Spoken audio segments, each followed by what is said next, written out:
My name is Travis Ganong. I'm from Squaw Valley, California, and I'm on the U.S. ski team. I've been a member for 17 years now. Competed in the Olympics and World Championships, and yeah, I love to ski. That's great. So Travis, which Olympics did you compete in? I competed in the 2014 Olympics in Sochi, and I was 5th place in the downhill, which was the best U.S. men's performance, I think since Tommy Moe won in Oslo, whenever that was. How old were you when you first started skiing? So I grew up skiing here at Squaw Valley. I think I started when I was like 1.5 or 2 years old. I don't remember learning how to walk, and I also don't remember learning how to ski. It just kind of was what I did.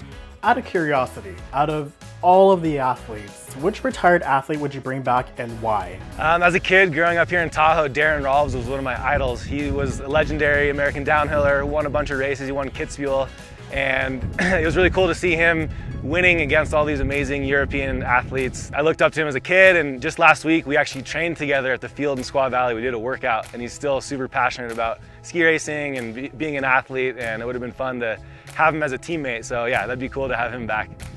Travis, what is the most recent thing you've done to push the limits of your comfort zone, and why is it important to do? So I raced downhill and Super G on the World Cup Tour, and that's pretty much as terrifying as it gets.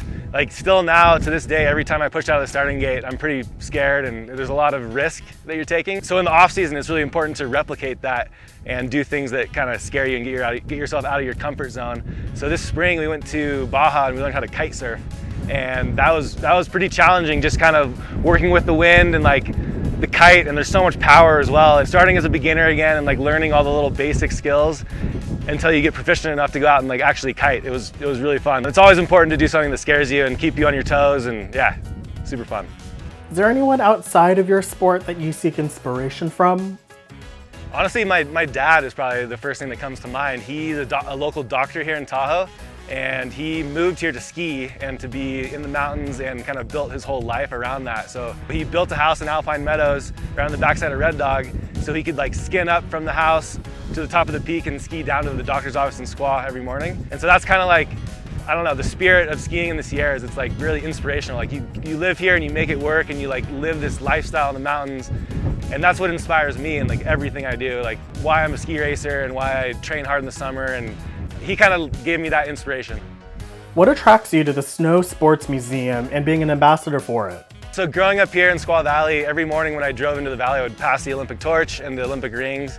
And just the history of all the people that came before me kind of set the stage and opened up so many doors to be doing what I'm doing now. And so that history is so important to remember and spread and make sure the next generation knows, and like the next generation follows in our footsteps. Growing up every day skiing with all my buddies, we would be on the chair, like we knew we would all kind of go to the Olympics or do this or do that. Like it's just like normal, and that's because we have this Olympic heritage in the valley. And then beyond that, just the Sierras in general is kind of one of the birthplaces of skiing in the country, from the snowshoe races back in the day up in like LaPorte and Johnsville, and then bringing the Olympics here and blowing up snow sports in the US, and even today, like the free skiers pushing the boundaries and us racers still competing at the highest level on the world stage. And so having a place to remember all of the things that have come before us and then inspire the next generation to follow in our footsteps, and it's just gonna be a really cool place to kind of celebrate our region.